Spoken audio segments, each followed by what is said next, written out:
This is episode 7 of Away, a podcast for anyone interested in a secular approach to 12-step recovery.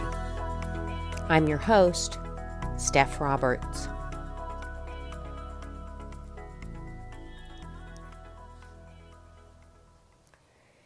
Hello, it is 9 o'clock at night on Wednesday the 19th, and my husband is out lifting weights at the gym with his weightlifter buddies, and I have a few minutes to myself, so I thought rather than torturing him with listening to me do this again, I would record an episode now.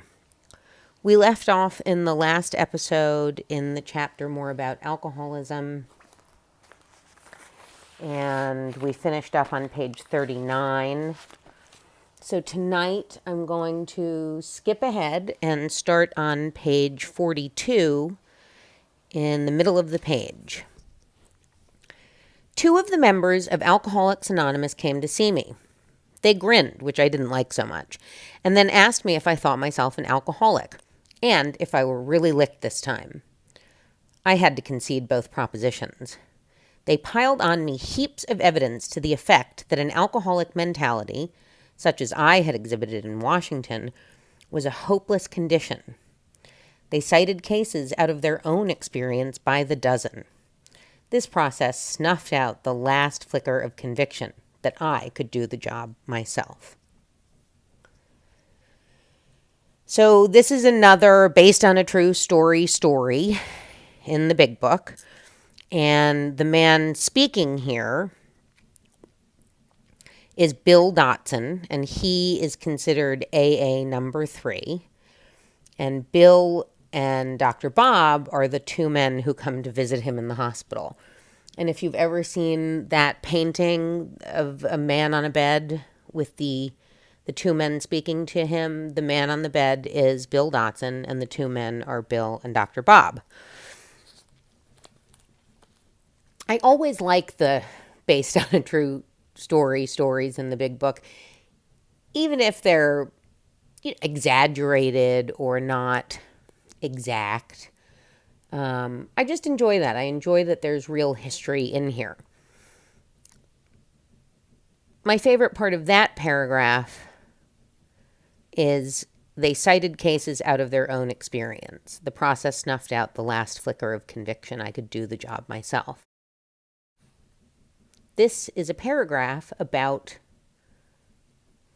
the core, the most fundamental aspect of Alcoholics Anonymous. One alcoholic talking to another, sharing his experience, strength, and hope.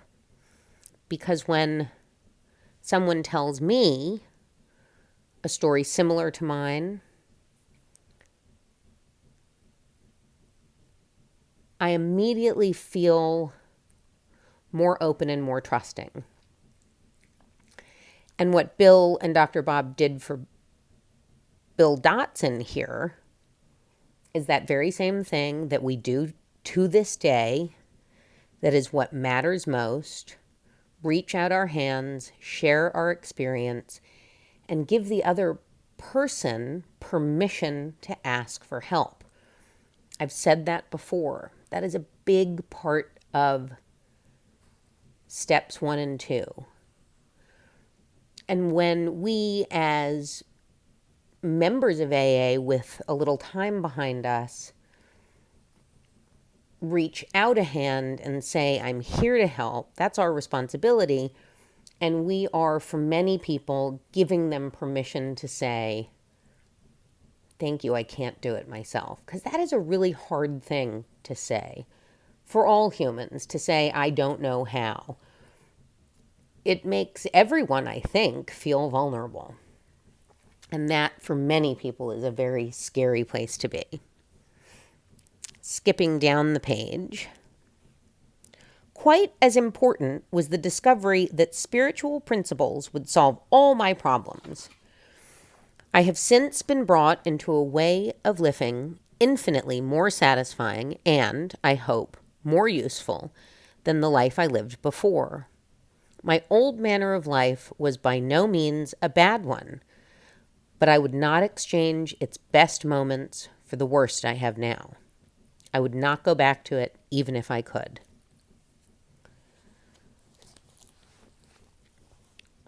So, firstly, let's reframe spiritual again and think of it as a complete shift in thinking, a willingness to change old ideas and old attitudes, a mental and emotional change.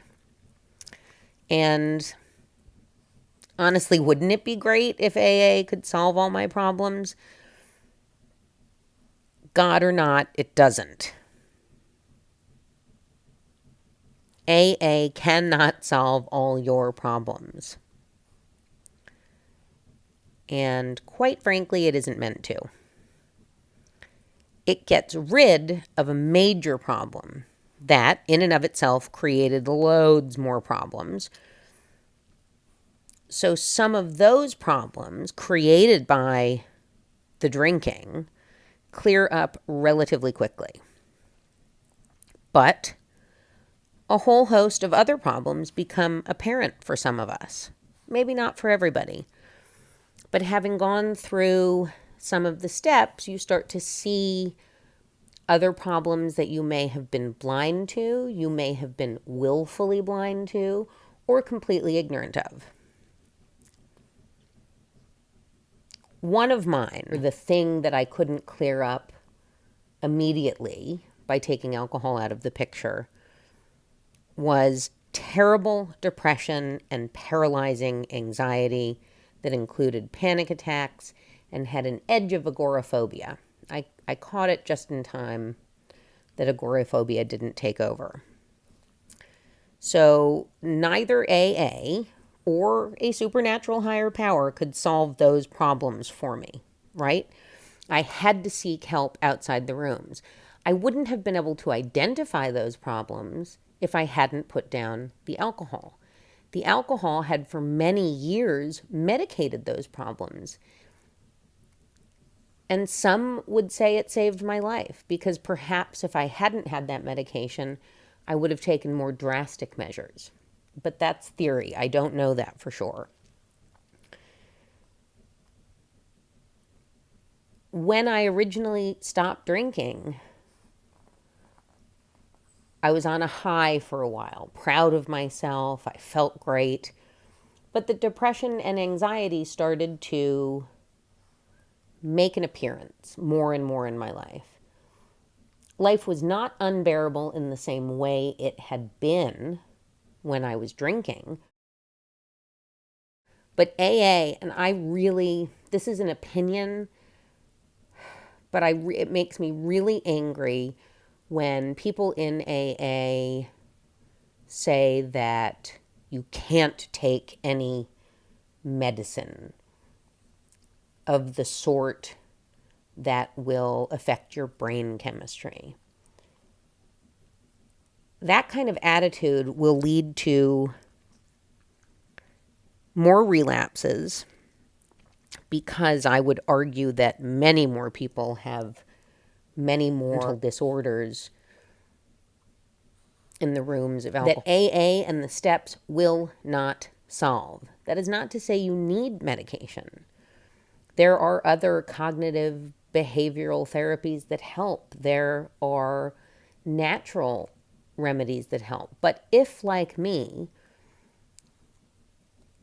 life is sometimes unbearable because of depression or anxiety, you feel like you can't make your way through the world, and you don't have your alcohol medicine anymore,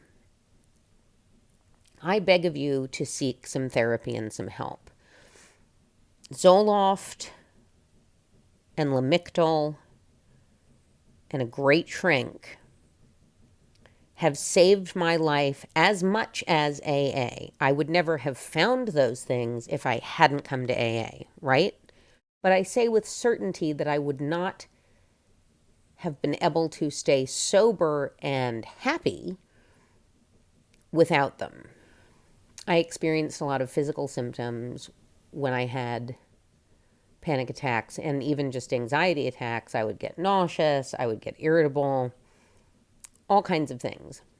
I would spend hours in my house just trying to get myself out. I didn't know it was anxiety at the time, but when I found a good doctor and went on the right meds, in retrospect, it's a different world. I feel like I always wanted to feel. I don't want to use the word normal because I honestly do not think there is any such thing. But I feel at ease. This makes me want to cry. I feel at ease in my own skin, within myself. I feel real confidence in a way I never thought I would. And that is in big part AA, but it is not AA alone. Sobriety was the first step to a healthy mind and a healthy body. This all happened because I chose to get sober. I did the work to clear the fog. I sought the additional help I need. And when you hear hardcore fundamentalist AAs make statements about medication or therapy, ignore it. Walk away. You can always say, I need to talk to my sponsor about that, but thank you. Say what you mean, but don't say it mean. They say that in Al-Anon. Say what you mean, but don't say it mean. It's none of their business. And if that's how they want to lead their lives, that's fine. If God has lifted from them their mental disorder, more power to them. But I would hate to see you go untreated. Whatever that treatment may be, there's more to life. I had one doctor say to me once many years ago, the first time I got sober, she said, addiction is a war. You're in a war. You use all the tools available to you. So that doesn't just mean AA. That's one tool in a possible arsenal.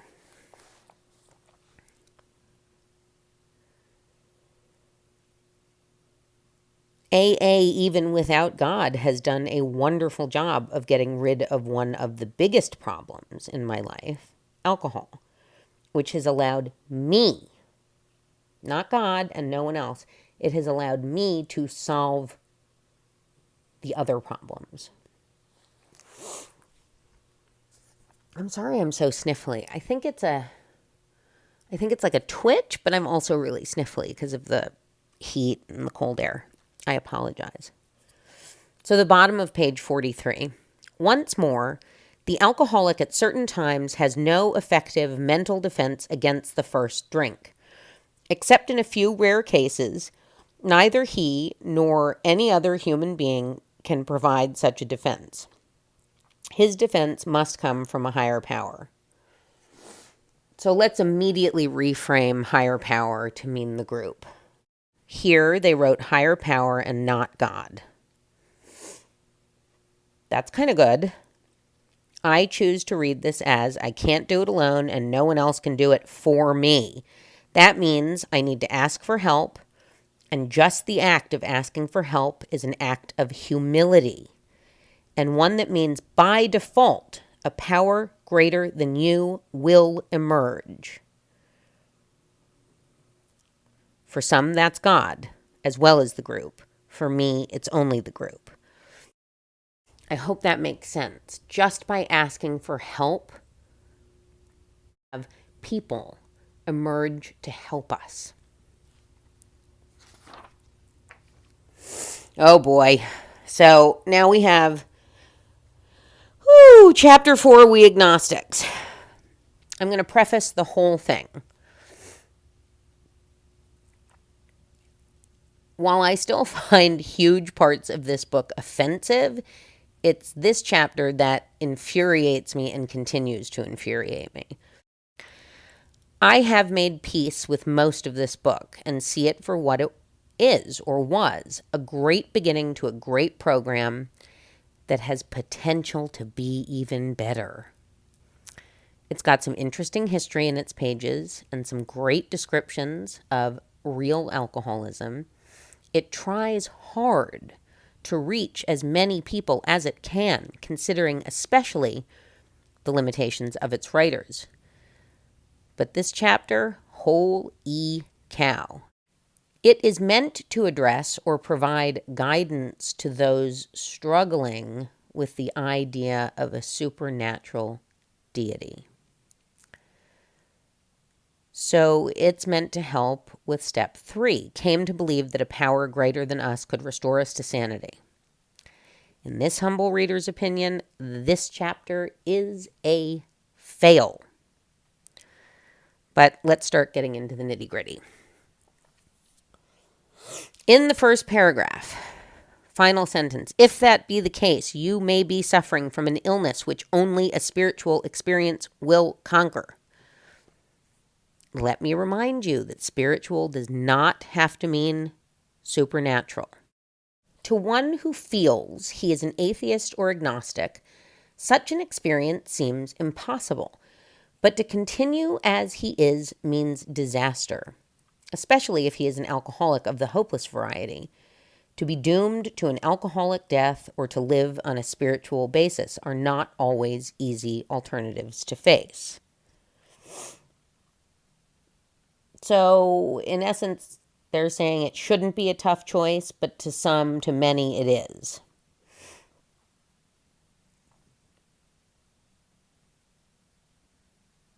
If you reframe that word spiritual again, it may be less difficult. But it is still a big deal to say, I'm going to let go of all my old ideas. Ideas, many of which protected us and kept us safe for a long time. It's saying, if I don't accept God into my life, then I'm doomed. To me, that's just religion. That's the same thing as religion. If I don't accept Christ, I'll go to hell. If I don't do this, I'll be punished. I don't see this as separate from religion. I sadly see this as making AA into a religion, which the preceding and proceeding chapters try to make very clear is not the case. So it's not in line with a lot of the book. Let's put it a different way. Let's say instead that my choices are to be doomed to an alcoholic death or to be willing to change a lot. Death or discomfort. Death or discomfort. That's a slightly easier choice. I can do discomfort. I've done it for decades. So, step 3. I've come to believe that I'm a lot less likely to stop drinking or using without the help of others. And I believe that the others who are willing to help me are honest. So, I'm going to do the things they ask me to do in an effort to stop the drinking and change some of the patterns in my life that are hindrances. I've come to believe that I'm a lot less likely to stop drinking or using without the help of others. That's easier. Death or discomfort. It is difficult in the beginning, but it is difficult because it is really uncomfortable. As an aside, uncomfortability is not a word. Thank you, I needed to say that. Bottom of the page. If a mere code of morals or a better philosophy of life were sufficient to overcome alcoholism, many of us would have recovered long ago. But we found that such codes and philosophies did not save us, no matter how much we tried. We could wish to be moral. We could wish to be philosophically comforted. In fact, we could will these things with all our might. But the needed power wasn't there. Our human resources, as marshaled by the will, were not sufficient. They failed utterly. So to be honest, and I say this a lot, shame is a great motivator. I'm not saying that wallowing around in self-pity or punishing yourself is a good thing. But whenever I want to do something bad, which these days just means I eat too much, I recall the feelings of shame that precede the bad behavior. These days, I just don't want to feel that way. It was easier to ignore the feelings of guilt and shame when I had alcohol. But even in early sobriety, that became much more difficult. I don't want to walk around feeling ashamed, and I didn't even in my first 90 days. It was not comfortable, and it made staying sober more difficult. I didn't want to feel ashamed of myself for hurting myself or for hurting anyone else. I don't want to contribute to suffering, period. Lying became difficult when I stopped drinking, almost immediately. I felt ashamed of myself. Saying something mean would weigh on my conscience so much that I just couldn't do it anymore. Bring it back to that Pope fella again. It's about action, not just faith. You pray for the hungry, then you feed them. That's how prayer works. My experience was that once I didn't have a way to disguise my feelings of disgust with myself, I didn't want to feel disgusted with myself anymore. So acting with a moral compass was easy and natural. It had always been within me. If you don't believe in God and there is no higher power who is going to infuse you with good and morals, and you don't have a Bible to give you commandments or rules, I believe, I know, because it is within me, that morality exists within us. What defines us as humans is an ability to feel empathy and sympathy. One aspect of this chapter that really pisses me off and cannot be explained by the time period is the description of the agnostic. Everything in this chapter describes an atheist, and not just a normal atheist, but a militant and angry one.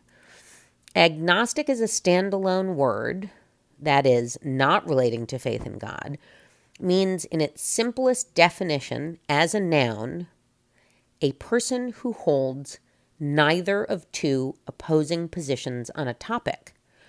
And as an adjective, it means not taking a stand on something, especially not holding either of two, usually strongly opposed positions. So if an agnostic is someone who is agnostic on the issue of God or religion, an agnostic is someone who takes no firm position. The thoughtful agnostic is skeptical. An atheist, not an angry one, just a normal non-believer, is exactly what the word breaks down to. Atheist. Prior to 1813, the word anti-theist was used. An atheist is simply a person who denies or disbelieves the existence of a supreme being or beings. And atheism is the belief that there is no God or gods. There are some angry atheists, to be sure, but I've also met some pretty angry Catholics, Jews, Muslims. All people who believe in a doctrine have overly zealous fellow travelers. Atheism is a doctrine. We have overly zealous fellows too. But they don't define us any more than a fundamentalist defines any religion. To me, my opinion, people who aren't all that confident or comfortable with their own beliefs get more defensive than those who are. And that is something I have direct experience with. When, therefore, we speak to you of God, we mean your own conception of God. This applies, too, to other spiritual expressions, which you find in this book. Do not let any prejudice you may have against spiritual terms deter you from honestly asking yourself what they mean to you. At the start, this was all we needed to commence spiritual growth, to effect our first conscious relation with God as we understood him. So we can cut that whole last part of the sentence, to effect our first conscious relation with God as we understood him. We all need to commence growth to effect change, God or not. We all need to be willing to admit that what we've been doing isn't working anymore, that maybe someone else has a better idea. Become willing to listen to those who have better ideas. Take some of those ideas and use them. Maybe replace our old non-working ideas with these new ones. Lo and behold, change. We commence growth to effect change. Skipping down. So we used our own conception, however limited it was. Well, I guess mine is limited. But I also think I'm more at peace than a lot of the quote-unquote sober people I know who have God and are waiting for him to effect change in their lives. That is not to say all believers. I do not mean to put an umbrella over them all. I think that's dangerous. I have many friends who are devout Christians for whom action is just as important as prayer. We need to ask ourselves but one short question. Do I now believe, or am I even willing to believe, that there is a power greater than myself?